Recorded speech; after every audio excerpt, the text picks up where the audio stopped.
You're okay. Don't just say okay to me like that, you fucking pussy. Stop. Okay, hey, welcome back to the show.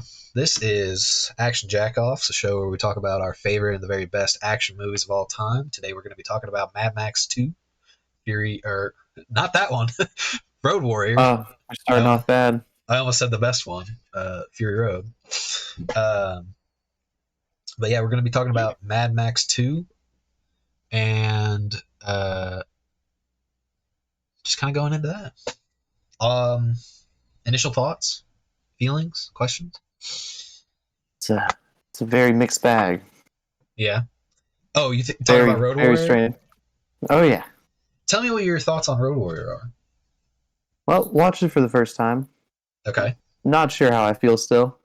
Really? You still processing it?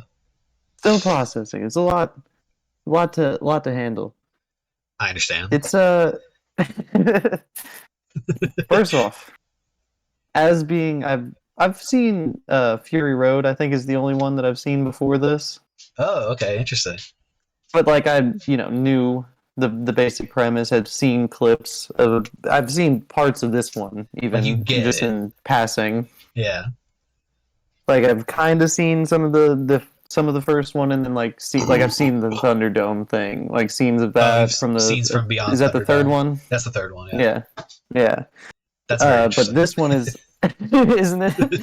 So I've seen scenes. I've got the basic premise, but what I wasn't expecting is, even though this is the second one, it's still very low budget. Just how they just were like, nah, we don't need much of a story. Let's just show them. Yeah. Let's just show them what we got. Yeah. Let's just have all of our action stunts go. Let's have a bunch of explosions. Let's just see it. Yeah, it was made on a budget of $4.5 million Australian. I don't know what that converts to US dollars. The US box office probably a little bit less. Was might be its worldwide gross was probably like 36 million. That's pretty good. It's a pretty good turnaround.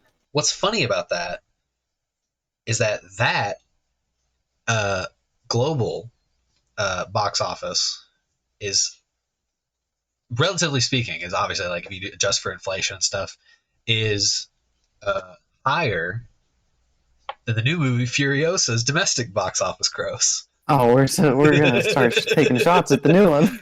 Like, first. Yeah, because it was so funny because it lined up perfectly with, like, when we started doing this show and we were gonna do Mad Max 2. It lined up pretty perfectly with the release of the new Mad Max movie. Well, Mad Max Saga Furiosa, and it lined up perfectly. But the big drama, like, surrounding all of that is that Furiosa apparently did, like, really bad in the box office. Opening weekend, not good so far. No, and on a Memorial Day weekend too. My camera just pooped out. Uh-oh. That sucks. Technical difficulties. That's fine. But yeah, like, it just there we go. It's weird. Ghost in the Machine. Yeah, right. Furiosa is just not doing well, though. No, yeah. So, and it was on a 4-day weekend for Memorial Day weekend. Pretty low. The reviews are very positive of it, though. I've yet to see it. I'm obviously part of the problem. But I was gonna go reporting on how bad it is before you even seen it. Yeah, but I've heard it's really good, funny. And I've seen every Mad Max movie. We're gonna have to go. We're gonna have to go see it now. Now that you said it, I was actually gonna ask you if you want to go see it this weekend. I'll probably go see it. Okay. I don't know if I'll be able to see it this weekend, but I'll probably go see it with you. Okay, because I'm going out of town next week. Not this current week that we're going into, but like the 9th and stuff. I'm gonna be out of town for like a week. We'll see about it. We'll plan around it. If not, we'll bring it back in the next episode or two. Yeah, talk about it for a second. I was gonna go see it with Zeta, but we're also pretty busy this weekend because we can't find a babysitter. She was like, "Why don't you just go see it with Lincoln?" And I was like, "I'll have to ask. I don't know what he's up to." But just work, but we can figure it out. But I do want to go see it. But just based on some of the statistics here, I'll just briefly talk about this because this is obviously like the new big thing, and then we'll get back to Road Warrior. But obviously, compared to Fury Road, which came out in 2015, obviously like 9 years ago, Fury Road is like the exact opposite of Furiosa at this point in its history, because Fury Road was it cleaned house at the Academy Awards. It won like 6 Academy Awards, made a huge amount of money back, like over $150 million against its budget, which is not too dissimilar to Furiosa. That number is obviously, don't quote me on that number. That's just me kind of like going off the top of my head. don't say it. We're just a couple of action jerk-offs, buddy. Exactly. We're just a couple of jack-offs here. We're not serious. But from what I understand, the age group of 18 to 24-year-olds, who are the most frequent moviegoers, plummeted from the 31% that went to go see Fury Road to 21% for Furiosa. It also notes that the percentage of female audience members that went to go see the movie is actually even less than the ones that went to go see Fury Road, despite the fact that Furiosa was obviously catered more towards a female audience with a Anya Taylor-Joy in the Furiosa lead,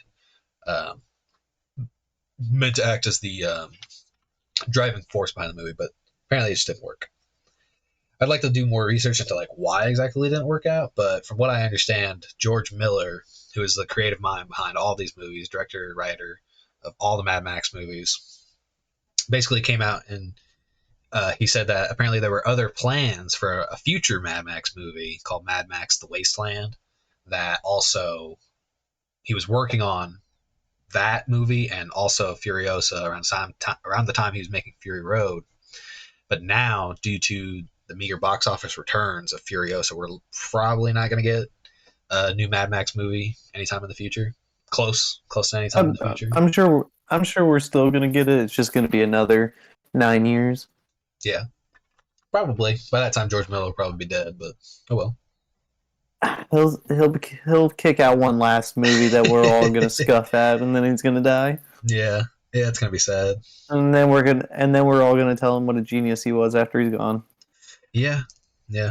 I mean, we already consider him an auteur, but that's kind of, and all of that just kind of goes back to the original Mad Max, which then kind of feeds into Road Warrior. I feel like Road Warrior is really the Mad Max movie that is like the Mad Max movie. Because have you seen the original one? I have not seen it, but I've know the plot and have seen a good bit of the stunts and scenes from it. Right. I'd be fine sitting down and watching all of them after seeing this one, but I could tell very quickly that this is the one that like all the iconography and like imagery and like what they're referencing in Fury Road and whatnot comes from like the second and third one more than the first. Yeah, no, the original Mad Max, like the dystopian wasteland and all of that, and the outfit choices and the souped up cars and all of that comes more from this one than anything. Yeah, the original Mad Max didn't really have all that. The original Mad Max didn't have that much identity. Because I remember like the yellow cop cars, and like motorcycles and stuff, but they weren't all like retro looking cyberpunk shit. Yeah, no, and that's kind of what. That's not. I wouldn't say that's one of the things I don't like about the original Mad Max. It's just that for me, I'm not that big of a fan of the original Mad Max, because I remember years ago, I originally watched all like the original trilogy. Man, this was before like Fury Road and stuff came out. But here we go, a humble flex about how he's been a fan since before the bandwagon started. A humble flex. I didn't mean to. I'm sorry. But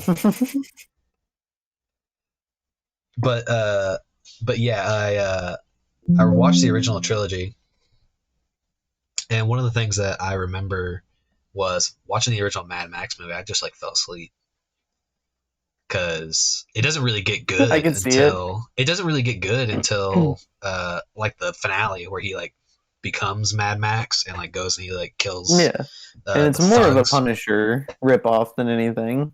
Yeah, I guess you could quantify it as that. I mean, that was kind of around that era.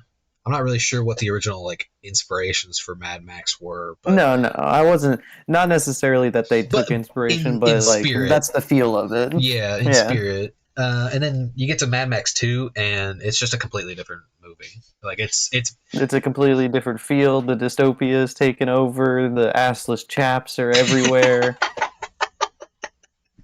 yeah, I was dude, a big fan. that's something I need to like. Yeah, I love the costume design in Mad Max Yeah, 2. the football. Like I love all of the different sports equipment that they've just repurposed and spray painted. Yep, yep, And the use of mohawks is incredible. Like this yep. isn't something you see every day. No, it's really not. And one of the things I really like about this movie, obviously the cars is like a big thing. Like the way all the cars are like set up, all the vehicles in general, like it always just looks like a mishmash of different vehicles. Hmm. Yeah, I really like that. Costume design. Like it kind of feels like how Star Wars will look sometimes, where the vehicles look like they're like were something before, but have been retrofitted and worked on. Yeah, like it looks like something that's something we've seen before, but Hmm. it's just spray painted or stapled together with something else. Um, Ooh, fun little Punisher connection, like we were just talking about. The costume designer for Mad Max 2: The Road Warrior was by a woman named Norma Moricho. Might be butchering that name. Um, However, she also did the costume design for the 1989 Punisher movie starring Dolph Lundgren. Perfect. It worked out. It was wonderful. Look at me. Look at me. I Yeah, make those connections without even knowing, buddy. yeah. I just it. She also worked on Babe, Pig in the Big City, also directed by George Miller. Now, now that's an Action Jack-off special feature for Oh the yeah, Patreon whenever we get that set it up. yeah. Wouldn't that be nice? Somebody timestamp that for whenever we do it. Oh yeah, it's gonna be great. Um, Be like, you guys promised it in episode 3, you liars. Babe, Pig in the Big City. God dang it! I need it. What am I paying this Patreon for if it's not for Pig? Do you think I would It's not be? for Pig and the Babe. Do you think I would be extremely unprofessional if I just started eating a candy bar right now?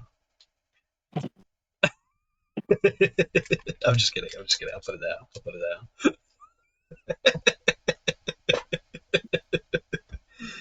I'm sorry. I'm sorry. I'm sorry. Oh, my laughter is. Oh, that was so. Garrett, you're a fucking gem. Please don't ever change. I'll try not to. I'll do my best. Oh, you're so funny. uh, Oh, but so to continue my story upon watching this, I came home after work and I was like, we have to watch. I have to watch Mad Max 2. Never seen it. Let's sit down and watch it.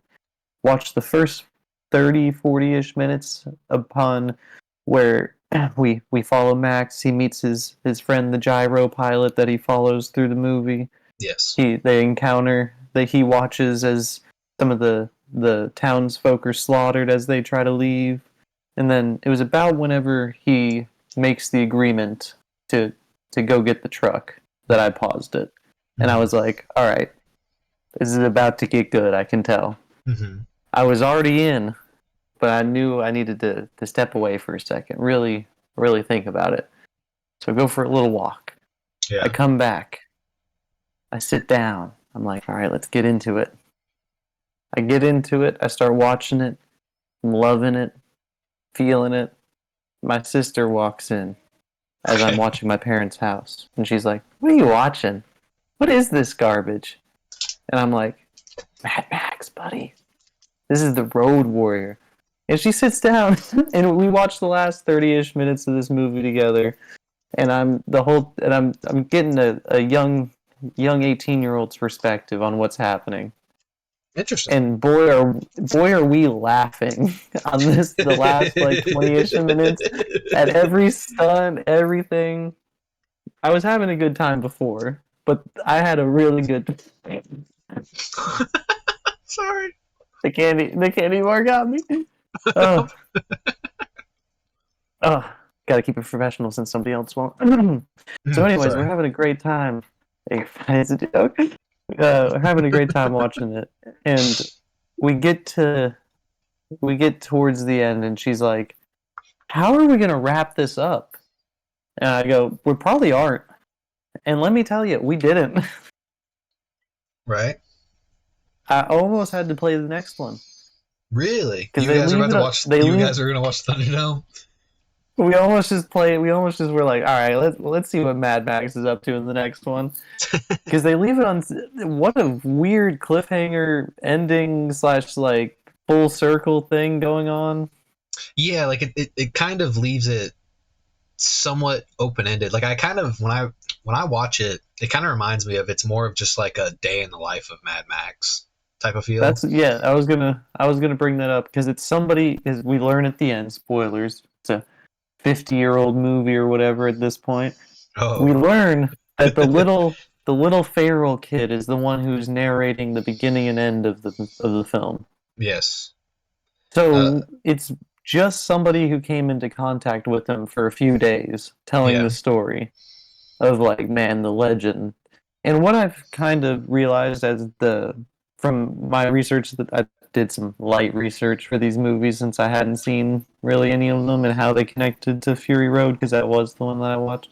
Mm-hmm. All of that to say, I just thought it was really interesting that this one feels canonically separate from all of the other ones in a way that is like what makes this one interesting and good, and how like Mad Max is more of a mythos than anything as the movies continue. I agree with that. He's definitely like he's just like a legendary figure. Yeah, that's what I was gonna say. He's definitely legendary. He's definitely like this character that people just kind of like whisper about and talk about, and I kind of got like just like the entire like vibes of the movie. I got very like Western vibes.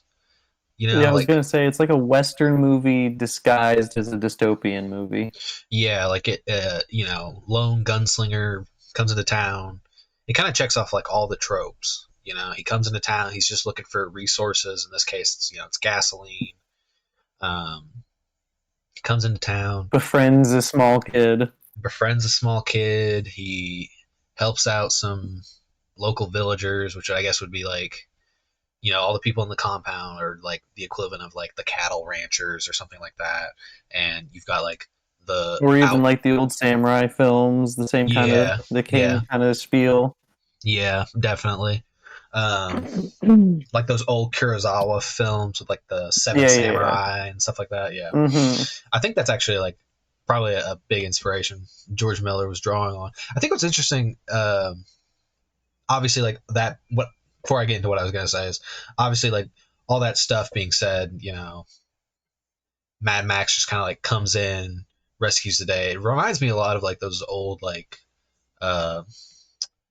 Sergio Leone films, like Good, the Bad, and the Ugly. The spaghettis. Yeah, the spaghetti westerns, Fistful of Dollars, Few Dollars More, Good, the Bad, and the Ugly. Like it's all there's just not like, much dialogue. It's just plot driven. It's plot driven. You've got these stories, these characters, and it's one of those things where there's small motifs that reoccur.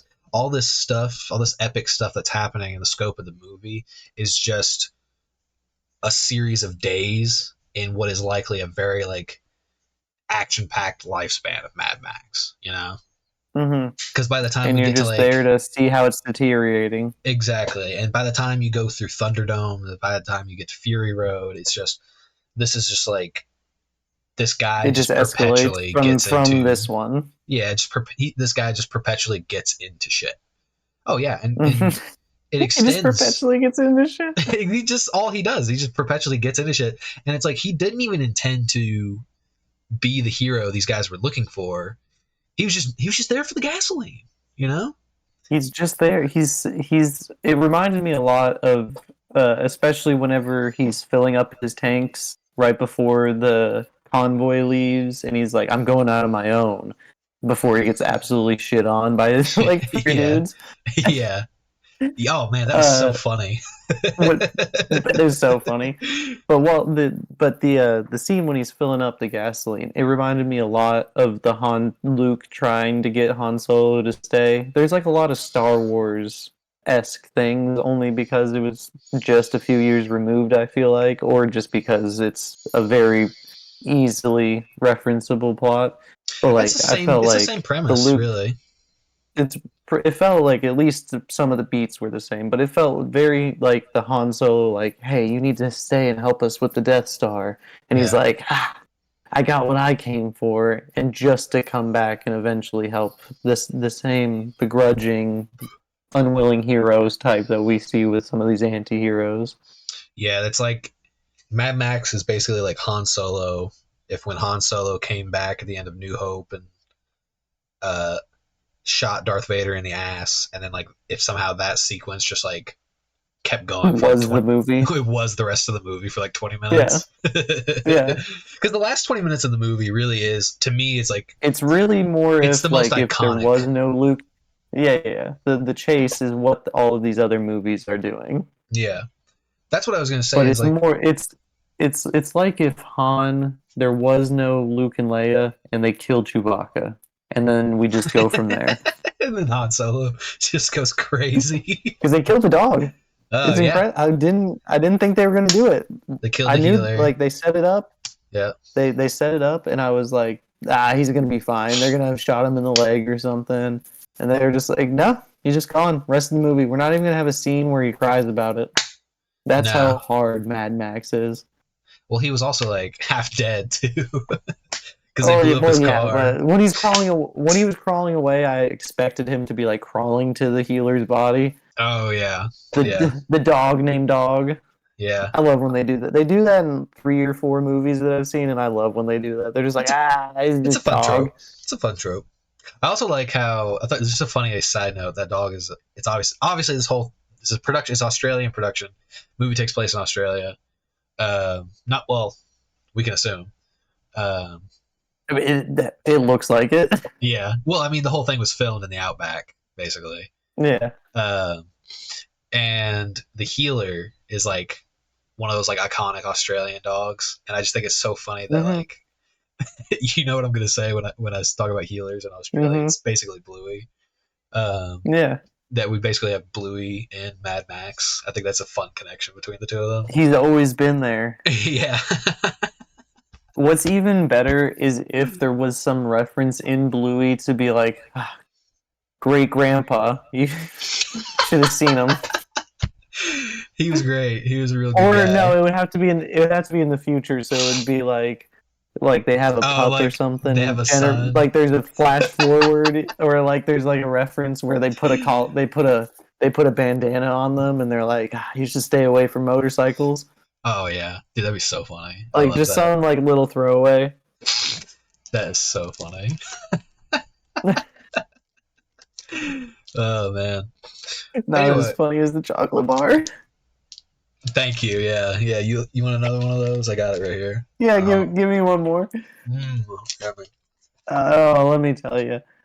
But goodness gracious, can I tell you that I thought this movie was so bad, but I wanted more of it? Why don't you expand on that? Go ahead. I'll just not. I don't. I don't want to say that I thought it was like garbage because I didn't. You could tell that it was just low budget and they were working with what they got, and Right. what they had was like a really interesting idea that they could only do so much, so they decided to make it what it is.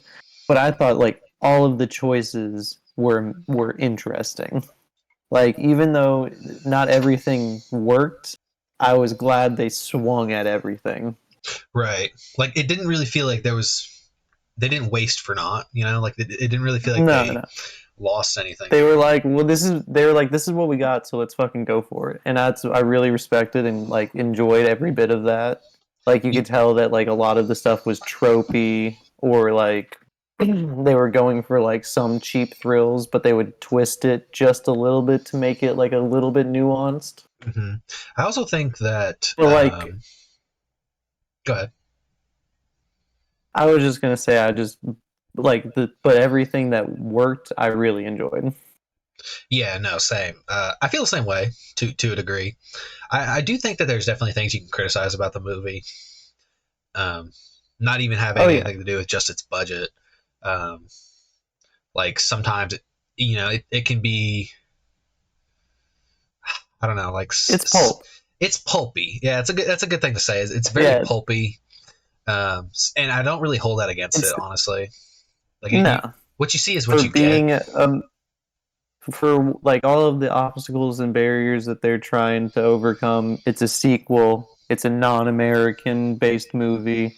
Yeah, They're like it's just something. It's not something that's like great, but it's something that happens with like Friday the 13th, like these pulpy, thrillery movies. They just go for the cheap, thrilly, exuberant thing. Be like, oh, we can get them to at least talk about it. If it's not good, we can at least be like, oh, did you see that crazy thing that happened?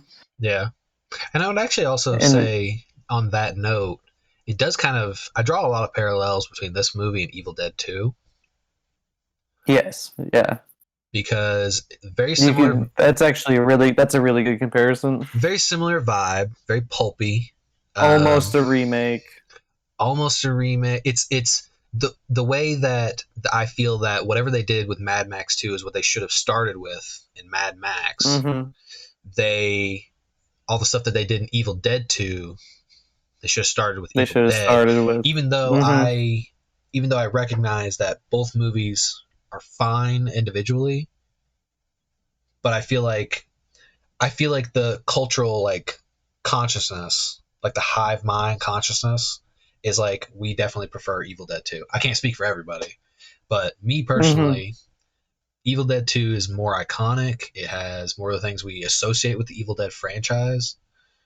Um, Builds on a lot of the stuff from the original movie, but just kind of like makes it so much like better with the humor, the effects, the one-liners. See, Garrett, this is why we're doing this because you got these incredible takes. I've been trying to find this exact thing, like this connection. I've been searching for it, It's and you're it's just right out here here. putting it It's right on. here. You're just putting it. You're putting it on a nice charcuterie board for me right here. Oh yeah. Like it's the same argument that most people got for Terminator 2, but what we disagreed and expanded on in our discussion of Terminator 1. Right. But it's like the same kind of argument that most people would have. Like same with like Empire, which is like one that I would probably agree with. Where like Star Wars is iconic and whatnot, but like Empire is the real Star Wars movie. Hmm. If we're oh no, uh, and what was I gonna say? But I did really enjoy when the movie was going for it on all cylinders, being the most pulpy and most ridiculous is when it was working the best. Yeah, I think when it had like those slow moments of, whenever like Like I when it tried to have character development. sometimes like in some of the instances like whenever like before Mad Max actually like gets into the compound and we're kind of just like sitting on top of that mountain, just kind of like watching everything unfold. And I mean, like it's good for us like plot wise, like we're getting like the gist of what's happening. Um, it's one of those things where like I feel like whenever the movie slows down and then like does it like exposition-y type stuff is when I feel like it's kind of like weighing the movie down because I feel like a lot of the actors I feel like the writing for dialogue I think is what my big problem is. I feel like the dialogue is just like not that good. Yeah, it's you can tell they're just moving from set piece to set piece, and they're like, we hired these other actors to be exposition to move Mad Max from one place to another, so we could say a quib or two. And the thing is about Mad Max too, it's like he only has like 16 lines in like the entire movie. Mm-hmm. And that's actually something I was going to talk about whenever And we get to our most of categories. them, half of the words or gas or juice. Yeah, like literally two of his lines of the 16 lines he has are I just came here for the gas. Mm-hmm. And that's like his big line in the movie. Like that's what's so goofy is like Mad Max doesn't I'm your really guy. Mad Max doesn't really like have lines really for most of He's the like the movie. John Wick. He's like the John Wick prototype. It kind of reminds me of how Arnold Schwarzenegger only had 17 lines in Mm-hmm. Terminator. And they're And both wearing leather jackets and being cool guys. yeah. But yeah, real quick thing I wanted to talk about. I told you earlier before we started the stream about that Reddit post I made talking about the Mount Rushmore movie. And now having seen Mad Max 2, would you say Mad Max 2 belongs in the Mount Rushmore of early 80s action movies? Based on everything else you've seen, now having seen this movie, where would you put this in the catalog?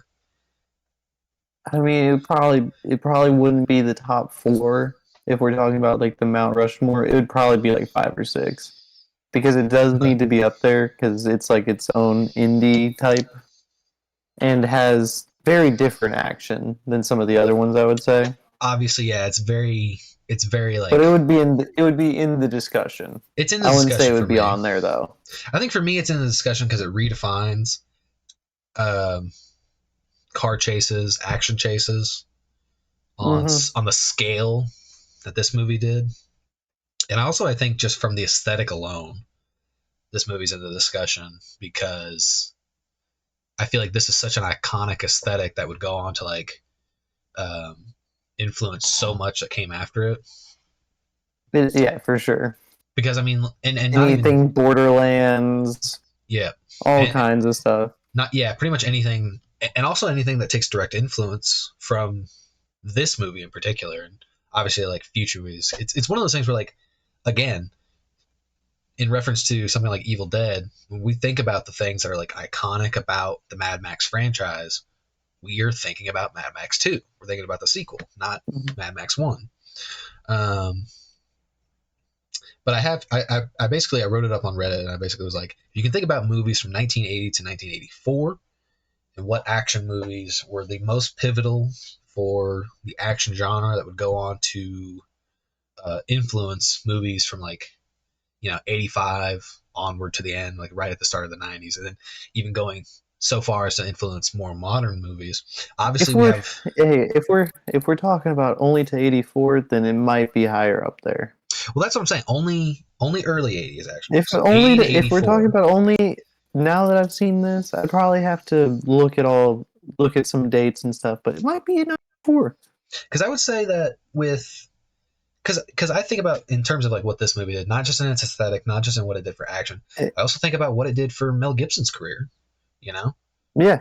we wouldn't have. It's Hey, likely we wouldn't have Signs is had. one of my favorite movies, so Fuck off!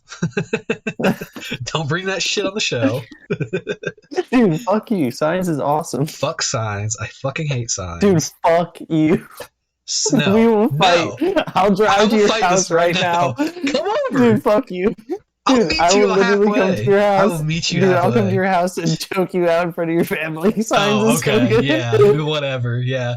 I will. I will let you know what I think about Ooh, Signs. But I'll lick you up and down, buddy. what did you say? Signs? Yeah. You like it? Yeah. That movie sucks. Fuck you. See, M Night is my guy. See, whenever we get to horror jerk offs, oh, you're in for a treat, buddy. We're doing 3 episodes on Signs, 3 parts. I got a lot of takes. I got a Dude. notebook on M Night. Yeah. Well, good for you. I hope we can return it. Oh, Anyway, what I was gonna say in regards to what we were dude, talking you're about, about to see dead people. when it comes to like what this movie did for Mel Gibson's career, we might not have had another iconic '80s action movie in Lethal Weapon, if not for if not for like the contributions he made thanks to the Mad Max movies. Or Braveheart. That Yeah, movie did numbers. Braveheart, Patriot. Think about like all these different movies he did that probably come from the fact that he was established action icon thanks to Mad What Max was 2. the Vietnam one that he did? We were We were soldiers. soldiers. We were soldiers. Yeah, Yep. yeah. I like that one a lot. Yeah, I like his movie he did that he directed, Apocalypto. Oh yeah, I like that one. that one's weird, It's weird, but but I I liked like it. it. I actually really like it. I know there's like a lot of historical accuracies with that one, but I actually really like it. And then obviously the last movie that we're going to be covering next week, Raiders of the Lost Ark, I think is in the discussion. But I had some interesting comments here, just different like before we like get into our I had categories. Just I had, I had one take. go ahead. Since you brought up that we're doing Raiders next week, I did want to. Raiders predates this, right? Yes, Raiders was 1980, 80 or 80, 81. 80. Yeah. This is 81, so So it's like it's very brief. okay. So I was gonna say I don't want to say that there was a that they. I'm pretty sure that they wouldn't have, but I did see a lot of parallels in the scene where Mad Max is driving the 18 wheeler with the truck. Yeah. Oh, like where like Wes is on the front of the truck. He was like fighting Mad Max. He's on the front of the Bring them all truck. very similar. Yeah. Yeah, Very similar to how Harrison Ford is. yeah, yeah. No, I And understand. Yeah, it's I a enjoyed it good a lot, parallel. but I was just like, I feel like I've seen this before. And and you have in one That of was the most iconic movies that of all was the time. only yeah, that was the only scene in the movie where I was like, I felt like I was Biff in Back to the Future. Something feels very familiar about all this. That's a good one. So some of the suggestions and ideas that people had when they were discussing um, their top fives or their Mount Rushmore or other like iconic '80s action movies that we'll obviously eventually cover at some point in the future. We had 1982 Conan the Barbarian, mentioned it in our Terminator Terminator. podcast with Arnold. 48 Hours, which I thought was a really interesting one. If you've ever have you ever seen 48 Hours with Nick Nolte and Eddie Murphy? I have not, but I have heard a lot of people talk about its influence on the other action movies and whatnot. It was I've seen pieces basically of it. it's basically 48 Hours, and then it was like the gateway to Beverly Hills Cop, which is another movie that people reference a lot on I here. like that's another one that I like the second one better. Beverly Hills Cop 2. Yeah, I think the second one is where they really have figured out what they were going for in the first one. Now, this is an interesting comment. This is the first Mount Rushmore that I saw where somebody did not include Mad Max 2. And it was Beverly Hills Cop, First Blood, Terminator, and Escape from New York. I mean, that's a pretty good list. That's pretty good, and it's actually funny to me Of course, because they're all a little bit biased, but I think Escape from New York, we haven't really talked about that one a lot. I think that's pretty up there. yeah, we'll definitely talk about it at some point. I think it's actually funny because I feel like when we're talking about like post-apocalyptic future, like we talked about how like that movie's like very tech noir, Hmm. and it's got like its own aesthetic and stuff like that. But there's probably some parallels you could draw between that movie and Mad Max. Oh yeah, So I think it's safe to say that on any given day, you might just be thinking, "Oh, Escape from New York" or Mad Max too. So I yeah, thought that, depending on what you're feeling. yeah. Um, this is an interesting one. Somebody said I might take out First Blood and sub in Escape from New York or Beverly Hills Cop. But other than that, uh, everything else is pretty good. A lot of good ones in here. This one is actually really interesting. I actually want to bring this up at some point later, but I thought it was very interesting. This person said, I don't think I'd really classify Raiders of the Lost Ark as an action movie. It's clearly not in the same genre as something like Commando or Die Hard. If anything, I'd classify it more like a Bond movie, a globe-trotting action adventure with a little bit of historical intrigue thrown in. And I was kind of thinking to myself, like, you just contradicted yourself, but at the same time, how could you not say Raiders of the Lost Ark is an action movie? I thought that was really interesting. Like, I Just guess depends on what I I see what they're kind of see what they're saying, trying to but I say. also that's why it's so good is because action Yeah, is it's a wide terminology. Got a lot of things that you can mix with genre. referencing your desire to get Rocky on the show, Rocky 4 on the show. This person actually said Specifically Rocky 4. Specifically it Rocky contradicts 4. everything. It contradicts everything I say. Where I'm like, I like the original of everything better. We don't need lots of sequels. I only like Rocky 4. Like, I'll take all the heat it comes with, but this is my one. This is my one guilty pleasure. This person actually said Rocky 3. They suggested Rocky 3, which I actually kind of thought about, yeah, and I was like, I could see that. Mm-hmm. Yeah, I think I can see it. There's a lot of people that argue for it. I like the Hulk Hogan Thunder Lips bit. I think that's the one that kind of pushes it over the edge. But yeah, over the top. Another good one. Oh, great. We'll get into it. But yeah, that's basically the gist of it. Here's one. Somebody said Mad Max 2 is tricky for me. It's landmark for sure, but is it as influential as a lot of the other movies mentioned? Post-apocalyptic is a bit niche. Maybe 48 Hours to move up there for the eventual rush of buddy cop movies later in life, which I actually think is a pretty interesting take. Do you believe that post-apocalyptic movies are niche? Because in a way, something like Terminator is half post-apocalyptic, right? Like that's kind of like the whole. I was gonna say maybe at the time. Maybe at the time, early '80s dystopia. Maybe at the but at the time, post-apocalyptic was a few of like, them at the time. Yeah, there were so few. Because I feel like time. I was gonna say that's not as niche now, but maybe just. But it feels there was like 3 movies that year those years that were dealing in that. So I don't know. That's a very interesting. Maybe take. that it's not. Maybe that just the whole setting, because Terminator takes place in the present, but has parts in the past or in the future. I mean, yeah, like the whole, but like in like the whole, like it's a contemporary film, but like because then it's just escape. But then there's escape. I don't know. There's a lot. Maybe he's meaning more that because it's an indie version of that, or because it's, or maybe that it's like not as relatable. Like you can't watch something like Mad Max 2 and then kind of say to yourself, oh, this is something I can just put on whenever. I don't know. I don't really understand that take. Honestly. I don't either, but I could see at least that the more blockbuster ones could be the more Mount Rushmore. Ooh, Blade Runner. That's another post. Oh, Blade Runner that's a good one. Yeah. But yeah, that's basically like what I just wanted to bring it's up no there. Signs, but you know. Fuck off. I love the under the breath fuck off. Fuck yourself. No, but yeah, so that's basically the gist of. You like Demolition Man? You're trash. Wanted to get some other people's perspective on that topic and maybe a little bit of Mad Max, but I think this is a good time as any to go ahead and just get into our categories. Let's go ahead and hit me with it. What you got? All right, we are starting. Let me get my notes over here. Actually, let me get those. Same. I got it.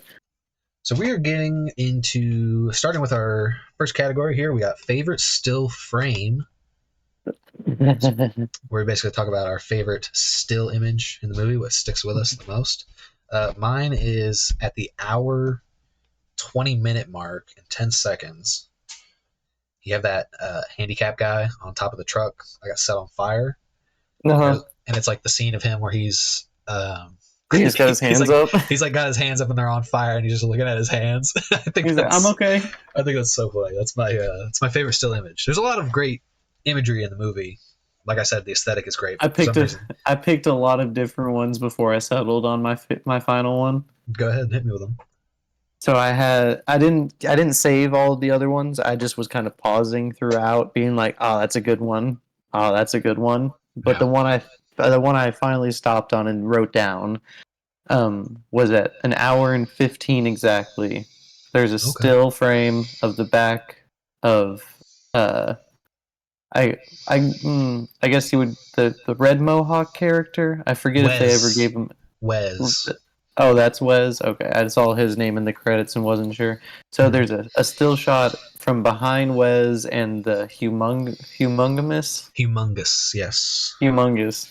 So there's a still shot of behind them where it's his head with the veins popping out, and then the assless chaps, and then in front of that is the town and the barriers and stuff. Whenever they're giving, it's a still shot whenever they're giving the speech of like, give up, we got you surrounded. And I was just like, assless chaps, bald head, people in front of them in the Pulsating. foreground. I love it. Gotta love those Love it. chaps. Gotta love them. Dude, I was like waiting for the chaps to like fall apart. And we just like I was just waiting because I was like, it's low Just be budget. They've gotta ass. Yeah. I was like, I'm waiting for them to just fall off because I know it's low budget. There's no way that they were like, we gotta edit that out. That's too much. I love it. That's a good That's one. too much. I was waiting. Mine was almost going to be, I forgot what it was, but mine was almost going to be that still where all the cars, all the Marauders cars are going up and they're like right behind the 18-wheeler or a shot of the 18-wheeler with like all the cars behind it. Hold. Okay. Just for like 15 minutes. Of course. Such a cutie. And I was gonna go with one of those stills because I thought that was like very iconic imagery of like Mad Max and stuff. You know, like all the cars. That's like what you think of. Cars and the chase. It's and like the stuff. shot that's in the trailer of all the new ones. It's the shot that whenever you're like, oh, you want to do Mad Max 2? I was thinking of a car with a convoy of motorcycles and other cars around it. Yeah, I thought that was really good. But I went with the funny option, so. I did too. Did you have I did also. No, I was thinking about like one like that, or there's a funny still towards the beginning when they ask, when he first gets to the camp, it's around the 30 or 20 minute mark, where he first gets to the camp and they ask if what happened, if the girl survived or whatever, and just the guy's face when he's like, yeah, she's dead, and he just goes, oh. I thought that face that he made was pretty funny. Or when the feral kid, he's playing the music box, the little happy birthday music box, and the little feral kid just kind of goes, or like hisses. There's a few that I paused and was like, this is it. This is a good one. I always, even when I didn't have my notes with me when I was doing this rewatch, I was like, I had like my mental like camera on, and I was like, I gotta like keep this in the bank. This is so funny. Mm-hmm. What up, Marv? Welcome to the stream. Shit, I shot Marvin in the face. Shot Marvin. He goes, why the fuck did you do that? It was an accident, man. We're gonna get into our next category here, number one-liners. This is something I was going to say briefly, getting into this category. This movie, like I already mentioned earlier, this movie's dialogue, I think, could have used a little extra work because there weren't that many. What do you mean? There weren't that many good one-liners. What do you mean? This movie was only one-liners. You just had to pick one. Hit me with your favorite. I'm gonna hit you with a few. Hit me with them. You disobedient puppy. Had me dying. Humongous says that whenever he's running away. To be fair, all of Humongous's lines are pretty great. I was gonna say all he says is he just hits you with burners throughout the entire movie. Yeah. When he's like, "Oh, rest now, be quiet. We'll do this my way." It's just great. We got Mel Gibson. I feel like some of his stares are one-liners, if we're being honest. When he just kind of goes. He's got some good looks. He's got some good looks, but like when he's like, "Hey, if you want to get out of here, I'm your guy." I guess that was like intended to be one. I just didn't think it was very snappy. Oh, Marv, let me know if it gets any better. I tried moving some stuff around, but we'll see if it gets any better. You're a guy, Marv. I would never shoot you in the face. You got another what one? you got? Oh, that was it. No, what you got? No, I got a few more, but like, what you got? You gotta contribute a little bit here. I feel like I'm pulling all these extra weights to. Mine is of course a humongous line. I've got two. Mine is a humongous line because obviously I think Humongous has the best lines in the movie because he's so over the top. But this is one that was said like off screen. Over the top, great movie. It's a weird one. And it's like I don't understand it, but like I just think it's very interesting. He says smegma crazies to the left, the gate, gay boy berserkers to the gate, and that just really stuck with me. I was like, smegma crazies, that's crazy. Gay boy berserkers, that's berserk. And then I know it's really stupid, uh, but I didn't want to include like any of his monologues, so I had to include something like that. But his monologues are Yeah. really good. His monologues are really good. All his lines are really good. And the guy who plays him is what's his name? Kjell Nilsson. He's really good. He delivered it I really looked it well. up, and he was like a Swiss bodybuilder or something. Yeah. When I was looking up, I was like, "Who is this guy? Is this just Tom Hardy?" Young infant Tom Yeah. Hardy. But But I was gonna say I also really liked. It's the monologue, but it's a line in the monologue where he's at the end of the movie where the narrator, oh, they're so cute. Where the narrator is just like, and the road warrior, he's still out there that's in my classic. memory. And I was Yeah. like, I like that a lot. That's a good way to end it. That was really It's good not too. technically a one-liner because it's a No. line within the monologue, but I Yeah. really like that. It was I like one of the really only times where I was like, they got me with the writing. I think that's one of the things I've like has like really like opened up my mind, that I guess I never really like put two and two together about, is that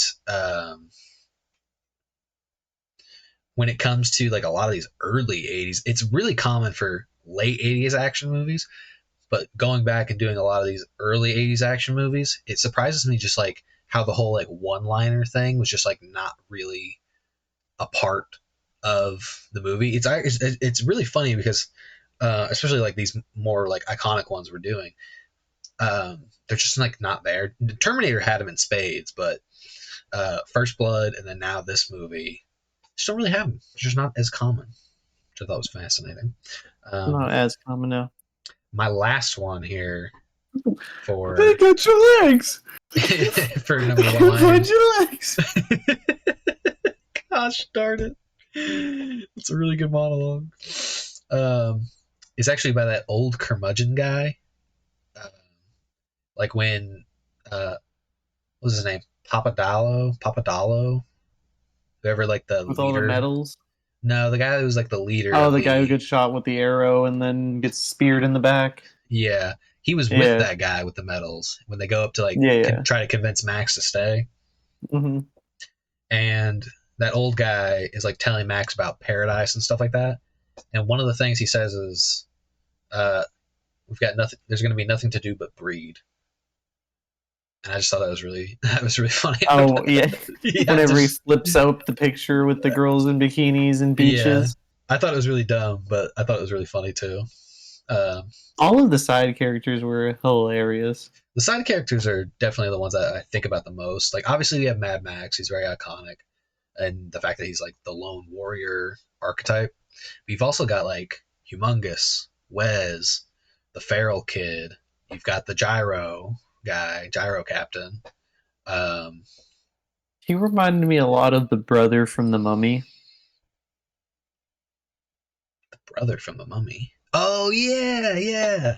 Like where he's there, he kind of helps with the plot, but he's mostly just there to be like, oh, okay, there's some humor in this movie. He's like the comic relief character Mhm. who's kind of goofy, but actually does do like plot mandated things. And I also thought they killed him. Like 2 different times I thought they killed him. The Gyro guy? Yeah, there's a scene where there's like just the way they cut it. There's like a hard cut where Humongous pulls his gun and shoots it at him, and I was like, he just shot him. He's dead. Where he's And in the then air? yeah, when he's in the air, he's still Okay. flying and continues to fly when that scene happens. Yeah. They just cut it. They cut it in a way where they made it look like he got hit. And then there's that one where his And then gyro when he crashes. hits the ground, Yeah. and I was like, okay, now he's dead. Yeah. And then he still shows up, and I was like, huh. They'll kill the dog, but not the gyro pilot? And what's even funnier is that guy that plays the gyro captain, Bruce Spence, plays basically the same character in Thunderdome. Like, he's not the same character, but he's basically the same character in Thunderdome. It's so interesting. I don't understand that. It's actually funny because they do one that of a those lot. Evil Dead situations. Well, they do that a lot with the Mad Max movies. It's one of those things that I think is just like really funny, like how they'll just reuse actors. They don't got a lot of money over there, right? When they were making these, or No. to make these at least. No. Going on to the next category, we've got, unless you had something else to add to number one liners. I do not continue. We have What Would We Do Without You? The category where we ask the question, what would this film do without its lead, Mel Gibson? The most Australian man on the face of the planet. It wouldn't be the right time period, but I would love to have seen Mark Wahlberg. Yeah. Yeah, he would have only been like I just 10. think it would have been really funny. He would have still been in the Marky Mark. I was trying to think. He would have been way younger. That would be so funny if he played. It would be so funny. What I think would be funny is if we did put like Van Damme or one of the other characters who just wasn't that good at speaking, or what's the guy from Highlander? Oh, I know who you're talking about. Sorry, that just came to my mind. I didn't prep that one. Thomas Jane, I believe, off the top of my head. I could be wrong. He was the guy that also played. I believe that's the Punisher. That's the Punisher, but I thought he played. They look very similar. Christopher Lambert. Yes, that guy. I believe he was also Raiden. Yeah, Christopher Lambert. He was in the Mortal Kombat. Yeah. He was. Yeah, that's so funny. That's what I remember him from the most. Is Highlander. I feel like he would have been I liked him a lot as Raiden, but I feel like he could have been a good pull for this. He could have done it. It would have been around that time too, because there's not a lot of lines. And if you want to be like really mysterious, I think that's what makes it so funny for me here is that it is Mel Gibson. That it is Mel Gibson. It makes it so funny to me because this guy doesn't have that many lines, and he almost doesn't really have like that much of a personality. Like, I feel like you don't really know Mad Max really, unless you have like the context of his character. Especially if you're just watching this one. Yeah, like if you don't have the context for his character from like the previous movie, where like you see who he was before he turned. When you get into this movie, you just kind of like accept that he's just supposed to be like this random badass. Yeah. So I feel like you could literally put, like, I was even thinking, man, you could put Sylvester Stallone in this role. You could put anybody in this role. Yeah, she's just gonna do Cobra. Yeah. Cobra, another movie we got to talk about on the podcast. Before we get into our next category, we have fun question from our boy Marv.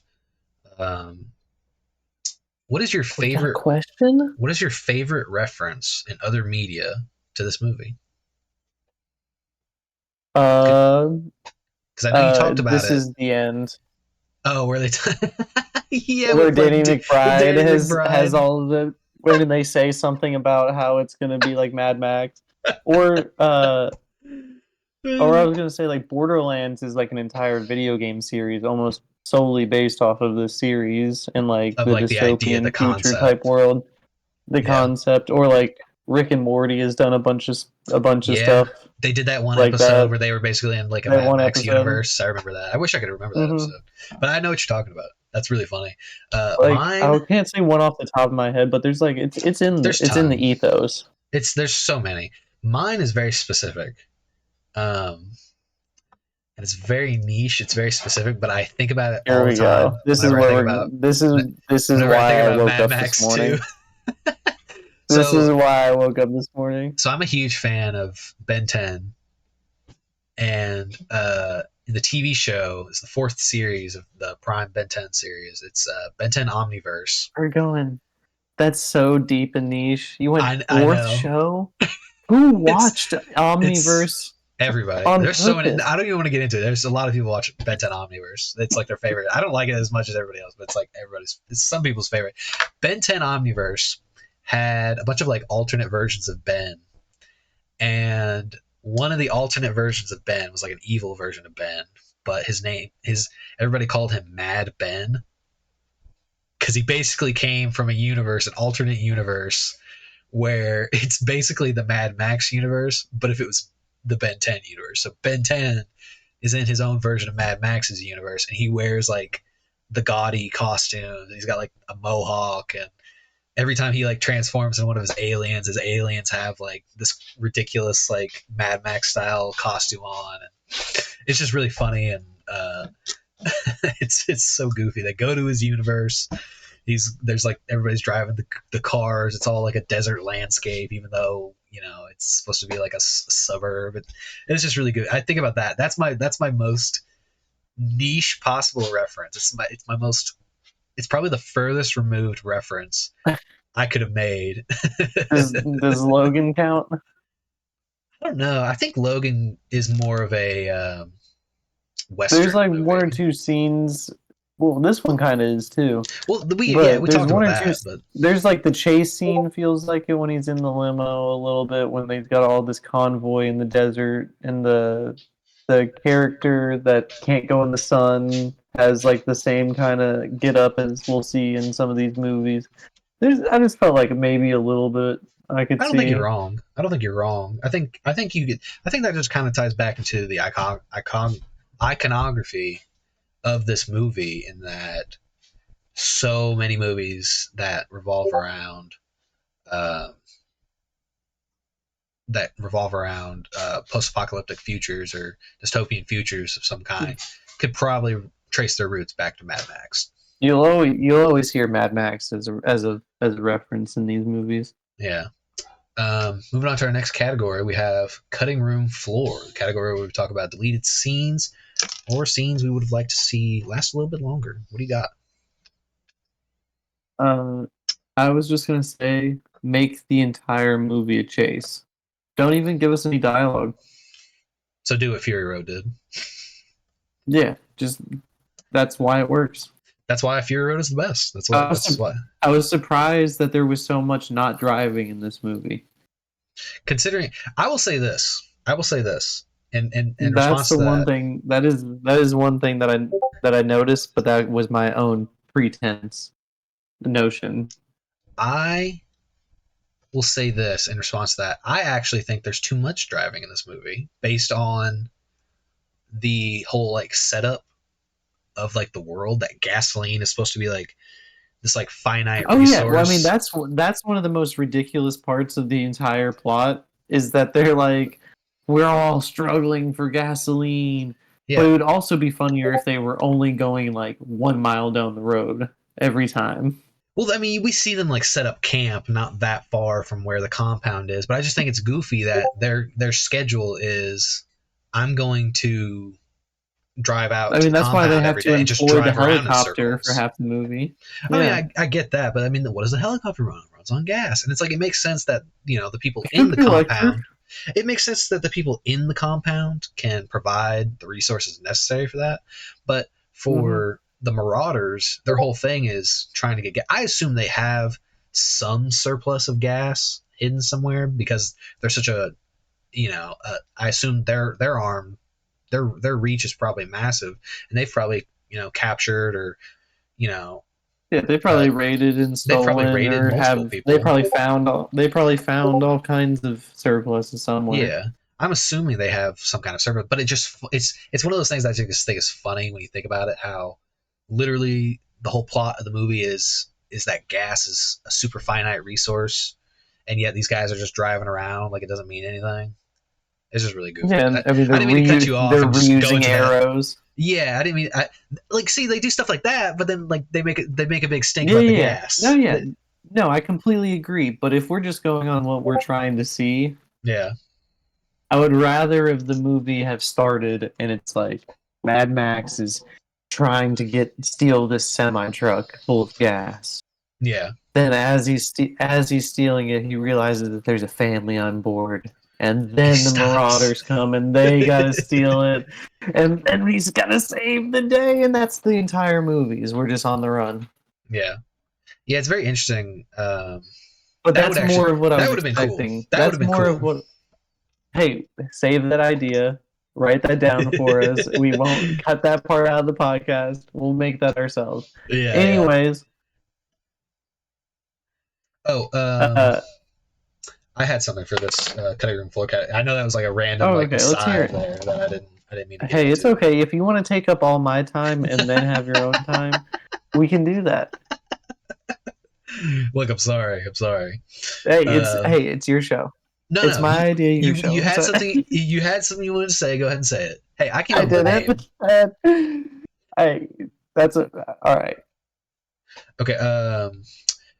This is the most interesting thing about cutting room floor, and that I see across a lot of the movies we've done. The 3 movies we've done so far. This film was heavily censored in Australia. So after the movie was originally filmed In the home country? in Final Cut.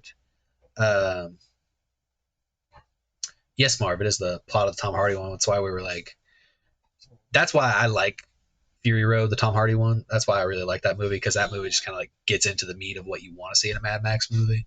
And Road Warrior is like half of that, basically. It's still great. It's still okay. It's still a good movie. It's still a fun time. Oh, yeah. For sure. But I think Fury Road is basically like everything you want. Everything that good about Road Warrior is the entirety of what Fury Road is. It's the antithesis of the idea. No. The antithesis would be the opposite of the idea, right? Could it be like antithesis? Oh, hey, that's why you're the host. See? You hated Fury Road? That's funny. You want this baby? Mhm. You want my baby? Unless you want to come on. You want my baby?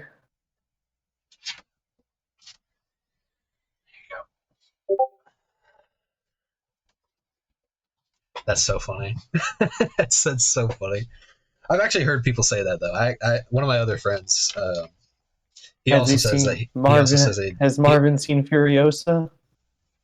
I don't know.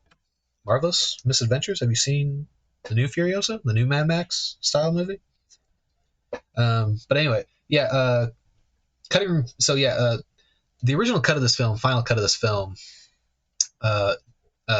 was heavily censored. It was a lot more violent, a lot more blood, guts, and other stuff was in this movie. But in Australia, they had to cut a lot of the scenes in the movie to basically qualify for international release, and also like get their rating in Australia that they needed to get, or else they weren't going to be able to release the movie. And then when it was released internationally and in the US, it was censored again. But nowadays, in like more modern releases, they show the pre-censored version before it went to the US. However, the version of the movie that included all of the original cutout scenes, that version of the movie no longer exists, which I think is sad. It's very sad. It is sad. Piece of history that's just basically gone. But I would actually like to, because call me whatever you want to call me. I love gore. I love gore in movies. I love watching it. I love studying it. I love looking at the effects for it. So if there was ever some possible way to get the original cut of Mad Max 2, that would be really nice. So I love it. good news for you, Marv. Your favorite Mad Max movie is Thunderdome. Thunderdome will be covered at some point in the future. I can't say for sure when, but it will be. We'll get there. Do you have anything else for cutting room floor? I was gonna say that it felt like there was 1 or 2 scenes of dialogue that got cut out here and there, where they were like, it seemed like there was something that a character or two had said to each other, and they just were like, nah, we're just gonna cut to the next scene right from here. Do you think there's any scenes in the movie you would have liked to see deleted? Uh, yeah, because we had talked about that before. Uh, Probably the scene where they're both looking at the binoculars.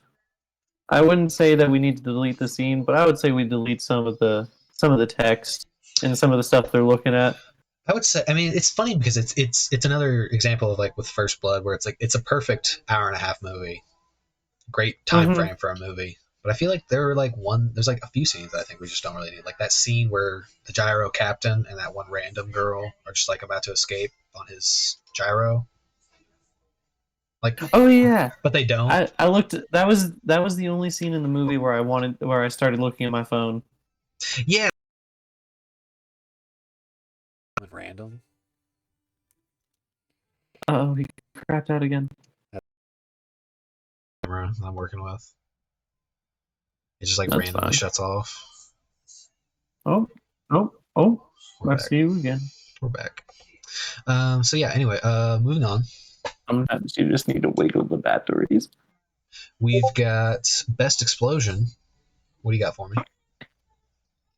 So I had when his car exploded, not Good. when they blew up the base, but I had when the car exploded.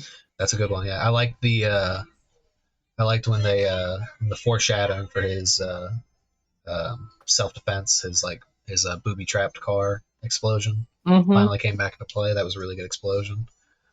Mm-hmm. I also thought it was funny how in that scene Wes was just like, without like confirming whether or not Max was actually like dead, he was just like, "All right, let's get out of here." It's over. Let's That's get out of here. got to be one of the best tropes in any action movies is when There's always one. there's always like some accident or explosion, and instead of the bad guy making sure that the bad guy, They do it. the They do it in protagonist is like actually dead. He just kind of they did like do it like a 8 times in Indiana Jones. yeah. That's like one of the most tropey parts of that movie, but I think that's one of my fun. That's like one of the most fun tropes. It's either Mine that or a monologue. or the monologue that lets the hero you get the upper hand. Escape. Yep. My favorite was the compound explosion. I just thought it was really beautifully well done. It was just big. It was bright. It was a good I loved explosion. it. Great explosion. Mm-hmm. I wonder if it was a miniature or if they actually just blew something all to hell. No, they had to have blown that shit up. They had to have blown I that shit love up. it. Love it. Best stunt. Best stunt in the movie. I've got. So I I was gonna say. I didn't mean to cut you off. I'm sorry. No, you're fine. I was just, I thought you were asking the question, but you go ahead. I was just gonna change it up a little bit. You No, start and then I you go. start. I'm sorry. No, Best it's my fault. stunt. It's my fault. Best stunt I'm was sorry. when that one random motorcycle marauder crashes into one of the cars on the road, and uh, he does like that. He like crashes into it, and his legs clip the car, and he does like a somersault.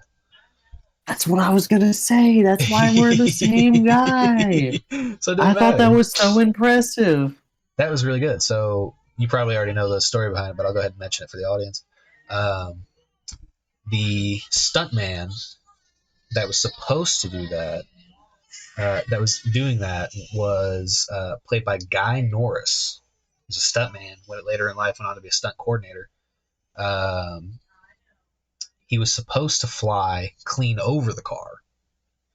What happened instead was obviously what happened in the final cut of the movie, where the jump didn't propel him like it was supposed to. So instead, the lower half of his body clips the car, breaking his femur on his leg. He became seriously injured. He almost died in the process of it. This is actually his first major motion picture stunt. Uh, this is the stunt that basically like. One and done. Well, I'm pretty sure he did like other stuff in the movie, but in terms of like the chronology of how, because in a lot of these low budget movies, the chronology of it is if you've got like big items like the compound, or you've got the truck, the 18-wheeler, and a lot of these cars, you have to shoot the stunt scenes the way you'd shoot the movie, like chronologically. So like Yeah. they can't blow up the compound, but then still need to like do all the scenes in the compound. They have to finish doing the scenes in the compound before they blow it up. Of And course. before the truck crashes at the end of the movie, they have to film all the scenes that they need with the truck before they crash it. So, and it just worked out with this scenario that it looked so good on camera. They just did this first take with it, and it worked out really well. And for those of you that don't know, Guy Norris, he was also the stunt coordinator on movies such as The Suicide Squad. He did Mad Max Fury Road, came back for that movie. He was a stunt coordinator on one of my favorite Tom Selleck movies, Quigley Down Under. It's another movie we got to talk about at some point. Speaking of, it's Quigley Down Under. I have Speaking to of watch Down that. Under, you don't have to. We might not even get to it, but I can't think of that many Tom Selleck action I mean, I'll movies watch off the it, top of but my head. But I got is to. it him or Burt Reynolds in The Longest Yard? That's Burt Reynolds. Okay. Yeah, close, but They both no got killer cigar. mustaches. Yeah, and then of course the most recent movie our boy Guy Norris worked on. He worked on Furiosa. So there you go. There we go. He's sticking with it. And you said that was also your favorite stunt of the movie. That is the one. That's That a is good the one. one I had. Or That's a some good of one. just the people crawling around on the top of the moving semi, I was going to say.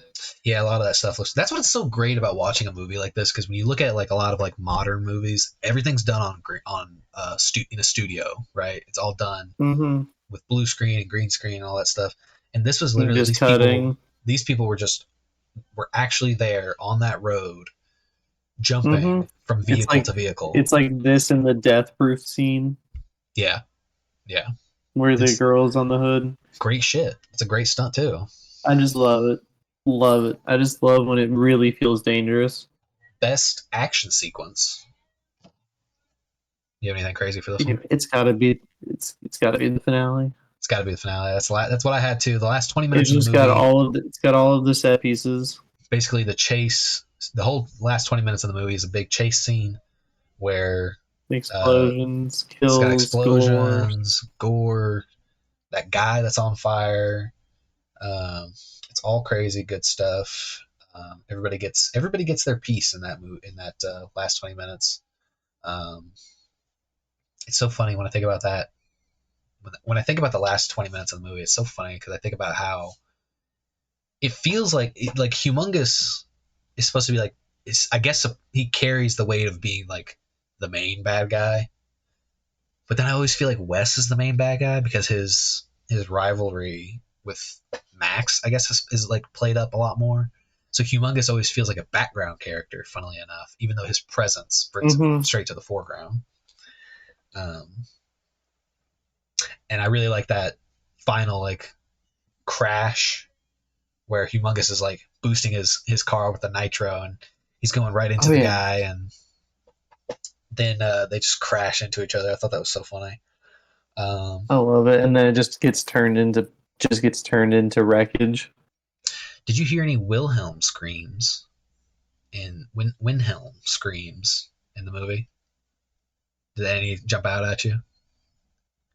I felt like I did, but I wasn't really looking. See, I don't think I heard any. But that might be because it's I was gonna Australia. say I think that's because it's an Australian production. there wasn't really much screams either. Some people just died. Yeah. Which is funny because there's a lot of ADR in the movie, so I would have thought that if they were gonna do it, they would have done it at some point. But I didn't hear any. There's like a lot of dubbed dialogue, but there isn't like a lot of sound effects really. Especially with Humongous. Here we go into our next category: overacting anonymous. Talk about our favorite overactors. It's gotta be Wes. It's gotta be Wes. Vernon Wells. It's gotta be Wes. It's gotta be. Vernon Wells. That shit's the most I don't know if it's because it's dubbed over. The red mohawk. I don't know if it's because. Oh, he can't be dubbed over. I don't know if it's because. There's no way. Parts of it feel parts like of them have to be. Parts of them have to be. Like during like the big chase scene. Yeah. Yeah. I wasn't gonna say that all of it is, but there's parts of it that are like distractingly dubbed over. I love it though. Him and his little buddy that ride around the motorcycle. Who gets killed with a fucking boomerang? Can you tell the movie was made in Australia yet? Oh, a metal boomerang That's badass. with a feral kid By the feral and kid, snakes being a plot point. who is my honorable mention of overacting anonymous. Feral kid played Oh, by that's a good one Emil too. Minty. Emil Minty. I was gonna say it's him or the gyro pilot. He was good too. I think the gyro He did a better job, but there's scenes early in the movie where I was like, can we get this guy out of here? This is the Jar Jar Binks of this movie. Shit. Fuck him up. No, but Only fun for the fact, first bit, but I started to like him. he gets good. He gets a lot better by the end of the movie. He gets a lot more tolerable. I will say this about Vernon Wells, the guy that plays. It's another one of those instances where he's not like, I guess he's not like the antagonist, but he is the main antagonist because of like how crazy and insane he is. But he was also the guy that played Bennett, the main antagonist or the main rival, I guess, to Arnold Schwarzenegger in Commando. Oh, I thought he looked familiar. Yeah, he's that guy. So, thought that was a very good. Hang around, Bennett. Yeah. Let off some steam, Bennett. That's a good one. We'll obviously get to Commando That's at so some bad. point. That movie's crazy. Tell me about it, Marv. What is it? Is it the camera?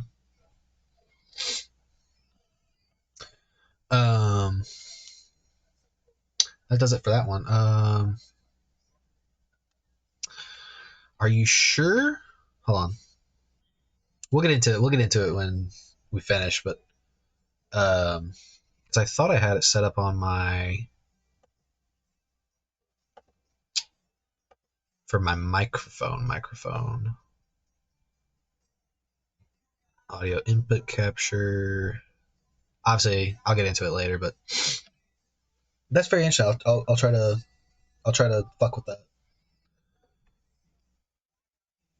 Ooh, okay, very interesting. I wonder why that is the case, because I definitely selected it to not have anything to do with my. Because you need him.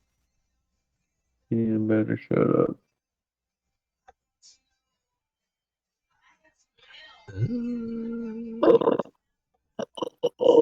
Brief technical issue. So my Discord has it to where I'm good. My OBS should automatically. My OBS should automatically have it to where it's on me. Yeah, we'll worry about it afterwards. Anyway, getting into Spotlight Cameo, I had Max Fairchild as my cameo pick. Max Fairchild, along with Mel Gibson and Tony Deary, he is the only returning actor from Mad Max, the original Mad Max. He played a small role in that movie as well. He played Benno in Mad Max. He was one of the victims in this movie. In Mad Max 2, he was one of the victims strapped to Humongous's car. Oh.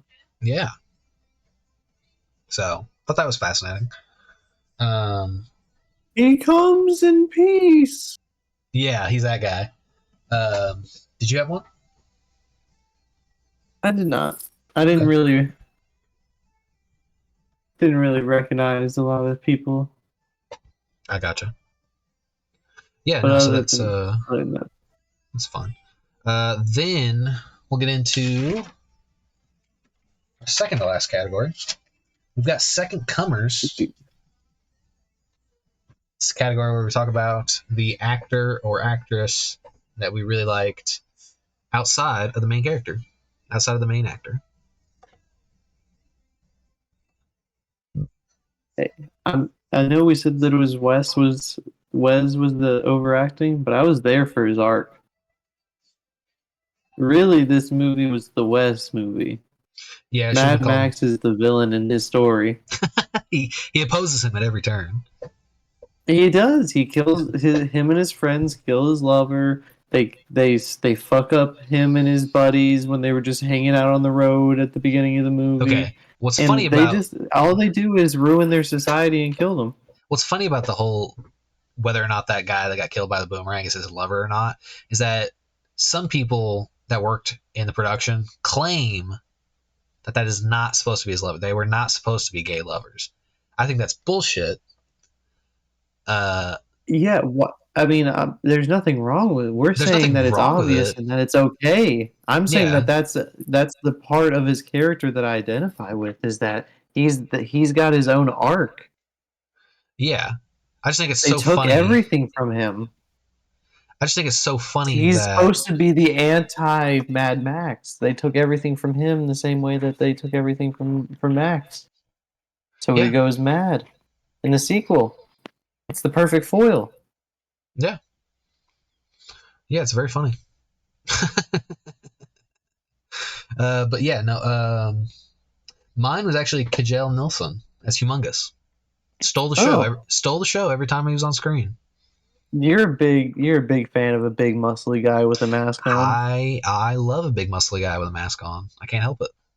I, I bet you like Dark Knight Rises better than The Dark Knight, just No, because of fuck Tom no, Hardy's Bane. fuck no. I don't fuck with You that. really adopted the dog. I I actually, was born into it, I will actually say this. molded by it. I will actually say this. I am a huge fan. You know this. I'm a huge fan of Friday the 13th. I got a lot of Jason Voorhees vibes coming off of our Oh yeah, boy Humongous. The hockey oh yeah. mask. That's what I was gonna. That's when my sister, when that was one of the first things she said, as I was saying that she came in and watched like the last half. She went, "I didn't know that Jason Voorhees was in this movie," and I went, "No, it's not a multiverse movie or anything. He just happens to look like him." Yeah. Yeah, no, it's not. It's not. But It's not one of those she was cases. convinced. She Yeah. was convinced. She was like, "I didn't know he was in this." I went, "No, that's humongloid." She went, "What?" It's humongoloid. He's a homunculi. Homunculi. I love it. No, he just like I said earlier, you know, he has probably had the best lines in the movie. He was just really good. I think that's it for second comers. Getting into the last category of the evening, we've got movie memories. Movie memories. And you said you just watched this movie for the first time today, but it sounds like you made some memories. Today, yeah. Yeah. I was gonna say. I'm in for a rewatch of this movie at some point. I'm in watching more of them. I made some good memories today, and talking to you. Like I got my memories on camera today with you. This is a great memory that we share. This was my memory. I love it. Hey, the Road Warrior, he lives in my memories. Oh, now he lives only in my memories. What a good closer. It's so funny when I think about the closer of this movie because it really, like I had already mentioned, it does bring to mind, it's basically the day in the life of Mad Max. But I think it's just so funny because if you think about it, like Max doesn't really do anything in the movie that's straight up, you know, like mad or crazy because he's supposed to be crazy, right? But I think it really. Oh yeah, and this one isn't even titled. It's just the Road Warrior. Some of them, yeah, some of them are titled. Some of the iterations either have it as just Mad Max or the Road Warrior, and then very rarely is it Mad Max 2, the Road Warrior. But that's how I'm titling it in the title of this video and stream. Of course. But I really like the ending of it because it kind of makes me think that there was a moment, there was like a chance. And somewhere under the surface of this movie, there is an opportunity to really say that there's some depth to it.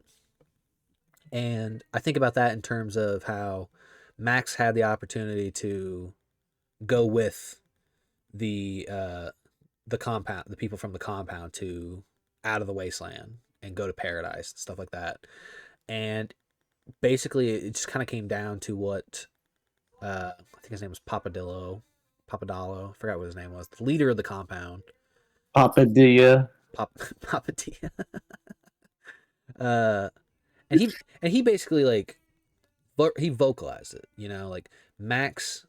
It's almost like Max can't find peace. You know, he's so far gone that he is the road warrior because he can't leave that life behind. He's out there with people like the Marauders because that's just who he is now. That's what he's become.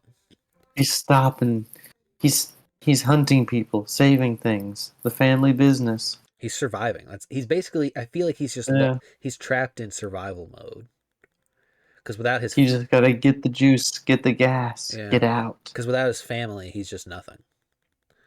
So, anyway, with me and my memories with this movie basically just kind of boil down to how one day I was hanging out at my house years ago, and I was like, I've never seen any Mad Max movie ever, so I'm just gonna sit down and watch a bunch of Mad Max movies.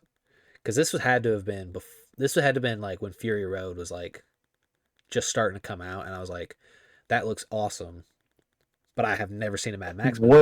What is it? Yeah, so I was like, I've got to watch it.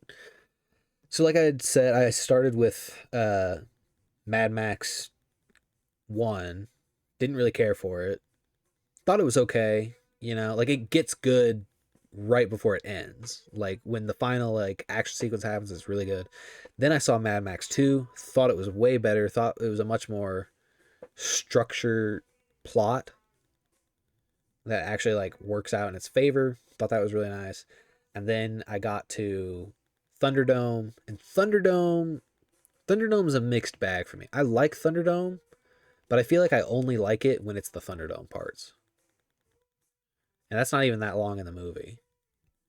Once you get to like the second half of the movie, it's almost a completely different movie. They go beyond the Thunderdome. They go beyond Thunderdome. They really do. I won't get into it here because I know you haven't seen it, but and then of course, it sounds like the Army of Darkness of the trilogy. Probably in that same vein. But then I saw Fury Road, and Fury Road's my favorite Mad Max movie.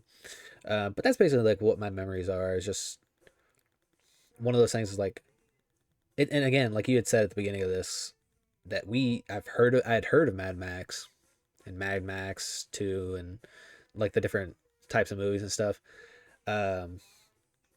through cultural osmosis, but I'd never actually seen the movie. Funny enough, I think one of my earliest references to this movie was when I was watching South Park. And it's not even like a direct reference or anything. Stan Marsh in South Park, the character, in his bedroom, he has a poster of the Road Warrior. I think I remember this. If you look at Stan Marsh's room, he has a poster of the Road Warrior. But that's basically just it for all me. Hilarious. Final thoughts? Just that this is not what I was expecting. Yeah. When I was expecting a very different film, but I enjoyed it. It was like we were saying. It's a lean, mean sugar machine. It's great. Well, hey. I have to wash my palm parts. Okay. Boop. You got any final thoughts, Blair? Boop. Nope. Nope. Yeah, but for She me, thought it was a good movie for all ages. she thought it was wonderful. She thought it was great. She's a little burrito. But I'll say this, I really liked it. I mean, it's one of those things though where I kind of watch a movie like this and I, as a more modern viewer, am able to look back on it without nostalgia goggles and kind of Oh yeah, I had none on. do what? I said I had none. Exactly. Like I'm not limited by the legendary status that the movie holds, so I'm able to like look at it a lot more objectively, and really like be able to pick out things that do or do not work for me personally. Not saying that the things that I don't like about this movie are things that carry over to how other people feel about it. It's just for me, it's one of those things where what works about this movie really works, and then the things that don't work aren't as bad as the original Mad Max. So that might be unpopular to say. I agree. That might be unpopular for me to say, but I think if you just look at it from a more objective viewpoint like that, then people that No, I agree. yeah, like people that kind of look back on it with the bias of nostalgia can honestly say that the movie, when the movie works, it works. When it doesn't, it doesn't. So, but that being said, I agree. we're gonna end today's show. Next week, we're gonna be looking at Raiders of the Lost Ark, Indiana Jones and the Raiders of the Lost Ark. Exactly.